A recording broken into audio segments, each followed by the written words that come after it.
여러분, 지난 영상에서 제가 말했던 파란색 채널 상단, 결국 돌파는 나왔습니다. 그래서 이전보다 상승 확률이 커진 건 맞아요. 근데 아직 확정이라고 말하면 안 됩니다. 오늘은 그 이유를 뉴스랑 웨일지표 흐름으로 딱 정리해보겠습니다.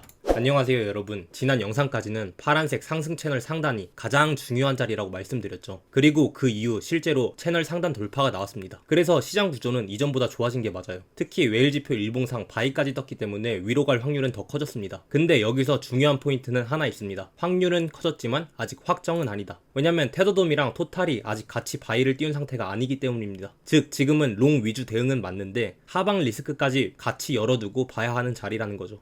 이제 5월 4일 뉴스부터 보겠습니다. 5월 4일엔 트럼프가 호르무즈 해협 선박 구출 프로젝트 프리덤을 시작한다고 했습니다. 표면적으로는 인도주의 작전처럼 보였죠. 근데 실제로는 로이터 기준으로 미국과 이란이 호르무즈 통제권을 두고 다시 충돌했고, 미국은 이란 선박 6척을 파괴했고 이란 미사일 공격으로 UAE 유류시설 상선 피해까지 발생했습니다. 즉 이날은 단순한 평화 분위기가 아니라 호르무즈 군사 긴장이 실제로 다시 커진 날로 보는 게 맞습니다. 근데 반대로 크립토 쪽은 클래리티 법안이 여름 안에 대통령 서명까지 갈 수 있다는 기대가 같이 붙고 있었죠. 즉 이날부터 이미 구조가 보입니다. 중동 리스크는 여전히 강한데 크립토, 제도권 재료는 더 좋아지고 있었다. 바로 이런 구조 때문에 5월 4일 셀이 TP를 못 띄우고 5월 4일 밤 8218.5에서 롱 2배 전환이 강하게 먹힌 거예요. 뉴스만 보면 쇼 쪽이 더 쉬워 보일 수 있는데 차트는 그 불안을 소화하고 오히려 위를 선택한 겁니다. 5월 5일도 중요합니다. 이란 혁명수비대는 호르무즈 상업선박이나 유조선이 통과한 적이 없다고 했고 미국 주장 자체를 거짓말이라고 반박했습니다. 즉 중동 뉴스는 여전히 세게 불안했습니다. 근데 크립토 쪽은 또 달랐어요. 비트코인 고래 매집이 한 달 동안 약 27만 비트코인에 달한다는 해석이 나왔고, 약한 손의 매도 물량을 강한 손이 흡수한다는 구조로 보인다는 말이 나왔죠. 거기에 로이터 기준으로 스트래티지는 1분기 손실이 확대됐다고 발표했지만 여전히 81만 8,334 비트코인을 보유한 최대 기업 보유자이고, 모건 스탠리, 골드만삭스, 시티 같은 대형 금융사들의 비트코인 관련 서비스 확대 흐름도 같이 언급됐습니다. 즉 가격 조정은 별개로 기관 진입 흐름 자체는 더 커지고 있었다는 겁니다. 5월 5일은 뉴스만 보면 여전히 불안한데 비트코인 자체 수급과 기관 구조는 오히려 더 좋아지는 날이었습니다. 그래서 5월 4일 밤 들어간 2배 롱이 5월 5일 첫 익절까지 이어진 겁니다. 5월 6일엔 트럼프가 프로젝트 프리덤을 짧게 일시 중단하기로 이란과 합의했다고 했습니다.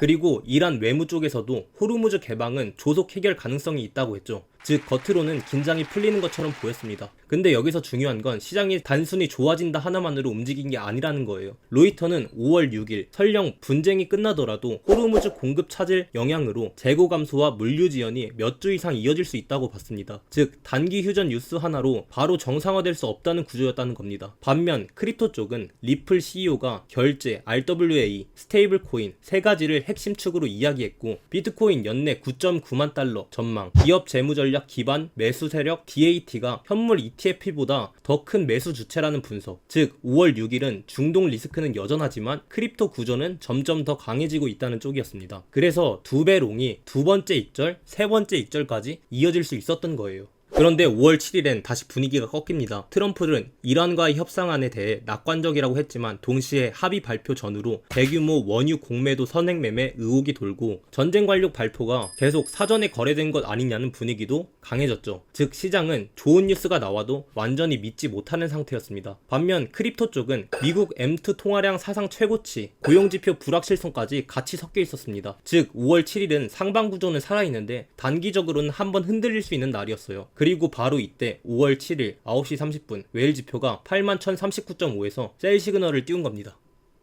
남은 롱 물량 전량 익절 후 숏으로 전환했고, 이 숏은 5월 7일 22시 45분 8508에서 1차 익절, 5월 8일 11시 15분 79,474에서 2차 익절까지 나옵니다.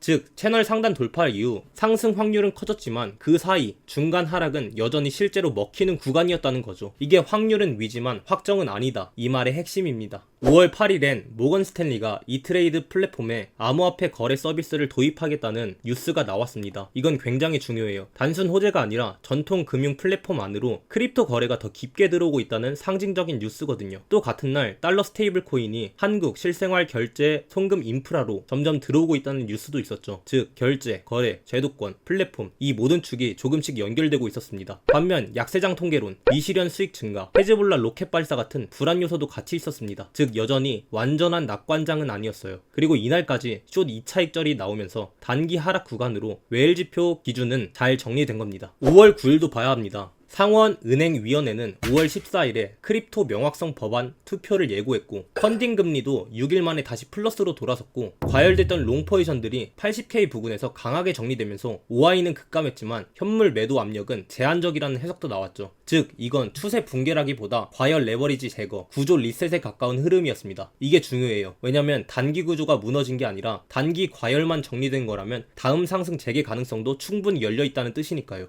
그리고 주말을 지나 5월 11일 블랙록 설문 기준 기관들도 현금과 채권 비중을 줄이고 주식과 대체자산 비중을 늘리는 흐름이 다시 확인됐습니다. 디지털 자산 비중 확대 자체는 아직 작지만 감소가 아니라 소폭 증가 방향이라는 점은 중요합니다. 또 뱅크 오브 아메리카가 디지털 자산 플랫폼 인력 채용에 나섰다는 뉴스도 있었죠. 즉 큰 돈은 말보다 먼저 움직이고 있었다는 뜻입니다. 이날 웨일 지표는 5월 11일 6시 8640.5에서 바이, 그리고 5월 11일 7시 30분 81,880.5에서 짧게 익절, 이후 본전 컷이 나가고 무포 대기, 즉 주말 바이도 있었지만 강한 추세 연장이라기보단 짧게 먹고 정리되는 구조였습니다. 그리고 오늘 5월 12일입니다. 일본 금리 인상 압박, 트럼프의 중국 방문 일정까지 여러 거시 변수들이 같이 겹쳐 있습니다. 시장 입장에선 리스크가 더 커진 겁니다. 그리고 5월 12일 16시 30분 웨일 지표는 8920.5에서 셀 시그널을 띄웠고 지금은 숏 홀딩 중입니다. 이제 큰 관점으로 정리해보겠습니다. 지난 영상에서 제가 말한 것처럼 파란색 상승 채널 상단 돌파가 가장 중요한 자리였죠. 그리고 실제로 이번에 그 상단 돌파는 나왔습니다. 그래서 이전보다 시장 구조는 좋아졌습니다. 그리고 웨일 지표 일봉상 바이까지 떴기 때문에 위로 갈 확률도 이전보다 확실히 커졌어요. 근데 여기서 중요한 건 이걸 무조건 확정으로 보면 안 된다는 겁니다. 왜냐면 테더돔이 토탈이 아직 같이 바이를 띄운 상태가 아니기 때문입니다. 즉 지금은 롱 위주 매매가 맞지만 하방 리스크 관리도 같이 해야 해요. 다시 채널 안으로 복귀가 된다?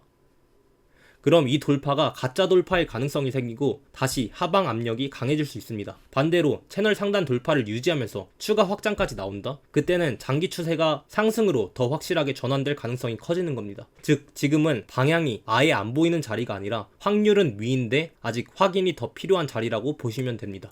이런 장은 감으로 하면 한 번에 털립니다. 근데 기준이 있으면 롱을 봐도 되고 셀이 나오면 리스크 관리도 할 수 있습니다. 전편도 꼭 보고 오시고요. 웨일 지표를 직접 보면서 같이 보고 싶으신 분들은 제 텔레그램 채널로 들어오시면 됩니다. 그리고 앞으로도 이런 식으로 시황, 뉴스, 지표, 해석을 같이 보고 싶으신 분들은 구독 꼭 해두세요. 영상은 여기까지입니다. 감사합니다.